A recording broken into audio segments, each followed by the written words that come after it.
the case of Jennifer Ertman and Elizabeth Pena. Big trigger warning. So Jennifer and Elizabeth were really good friends. Jennifer was 14, Elizabeth was 16. They would stay at each other's houses. They even went to the same school at one point, Waldrop High School. They would hang out with each other after school and on the weekends, just doing girl stuff. I mean, they were good friends. Elizabeth's father had nothing but good things to say about Jennifer. He even said that he thought that Jennifer was a really good positive influence on his daughter. He said after the girls became friends, Elizabeth came out of her rebellious stage and straightened up her act and was doing really good. Now, Elizabeth was never a bad kid or anything. She just got a little rebellious, like most of us have. So Jennifer and Elizabeth had planned to go to a friend's party on this day, June 24th, 1993. So around 4:15 in the afternoon, Jennifer had her father Randy drive her over to Elizabeth's house so she could get ready with her friend. Now, this other friend named Gina was having a pool party at her apartment, and her mother was going to be home the entire time for the party. Later, around 8 p.m., Elizabeth's mother drove them to their other friend's house where the little party was going to be. So as the two girls exited Elizabeth's mother's car, Elizabeth assured her mother that they would be back by her curfew, which was 11:30 p.m. So it was a good pool party, everyone had fun, but soon the girls realized they were going to be late and miss curfew if they didn't go ahead and leave. So the two took off walking. And they decided to take a 10-minute shortcut to Elizabeth's residence in Oak Forest by following the railroad tracks and passing through T.C. Jester Park. The location was approximately 1 mile from Elizabeth's home.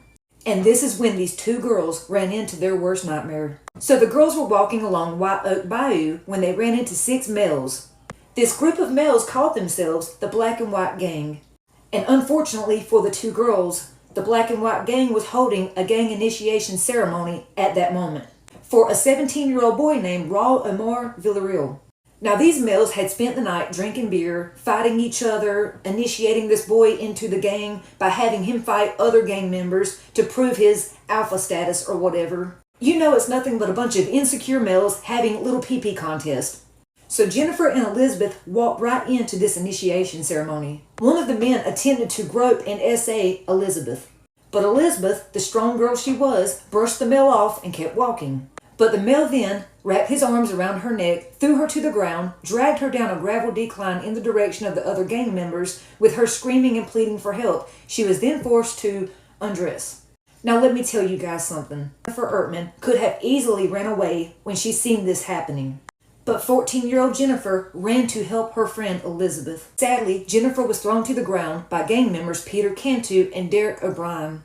5 of the gang members proceeded to assault and essay the two girls repeatedly for more than an hour. And both girls were violently beaten. And this detail from the trial will break your heart. Both girls kept looking in the direction of the other girl, crying out of concern throughout the entire ordeal. Both girls struggled and repeatedly fought back against their abusers. Elizabeth repeatedly kicking her legs, fighting off the attackers, and Jennifer biting her attackers. During the trial testimony, one of the gang members said Elizabeth glanced in the direction of her younger friend as she was being R-worded by Efrain Perez and began crying as she observed Jennifer. So this went on for more than an hour. Trigger warning from what I'm about to say, but one of the pigs said that these girls had been violently essayed so much that by the time he got to her, she had been ripped apart.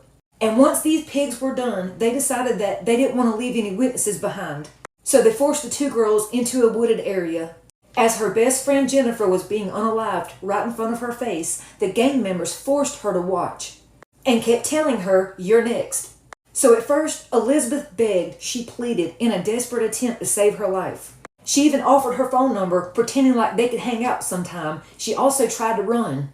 But in response, Peter Cantu tackled Elizabeth and repeatedly kicked her in the face and her body, knocking out 3 of her teeth and fracturing several of her ribs. Cantu, Jose Medellin, Perez then unalived Elizabeth.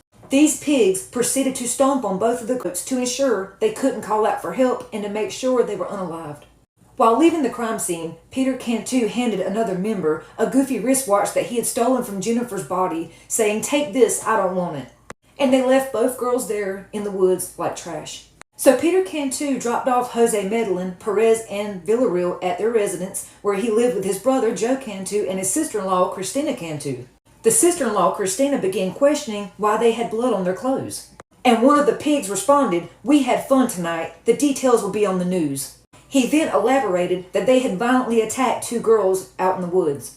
Jose stole Jennifer's ring that had an E on it. It stood for Ertman, and he gave it to his girlfriend. How sick. These pigs were bragging to anyone who would listen about what they had done that night. So eventually, the group of males left the brother and sister-in-law's house.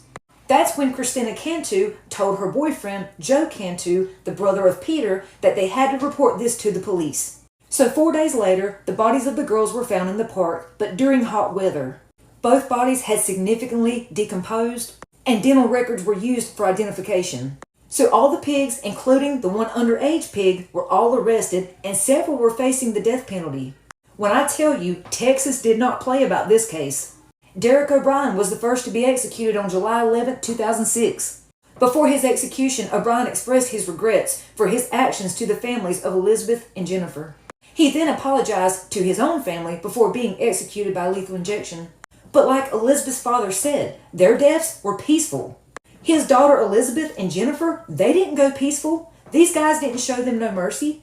Those 2 girls went out in the worst way possible. So next up, Jose Medellin would appeal his execution date, and it actually became a big deal. He claimed he was actually a citizen of Mexico and that Texas couldn't execute him. But it turns out he was wrong, because he was executed at 9:57 p.m. on August 5th, 2008.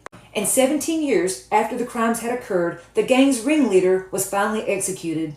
August 17th, 2010, the injection was performed at 6:09 and Peter was pronounced dead at 6:17 p.m. The other pigs who are left remaining have constantly appealed their sentences and even attempted to get out on parole. But the Texas Parole Board has constantly denied them. Jose Medellin could be out as early as 2034. Sadly, Jennifer Ertman's father, Randy Ertman, passed away from lung cancer. Randy was a big victims' rights advocate, and he did a lot for the community. And Waltrip High School has a memorial for the girls, and another memorial exists at T.C. Jester Park. And they are both buried at Woodlawn Garden of Memories Cemetery. Their case has always haunted me and just stuck with me throughout the years. When you think about what they went through that night, it is just so horrific. These monsters showed no mercy, no sympathy, and they had no remorse for what they did, and they should never be released.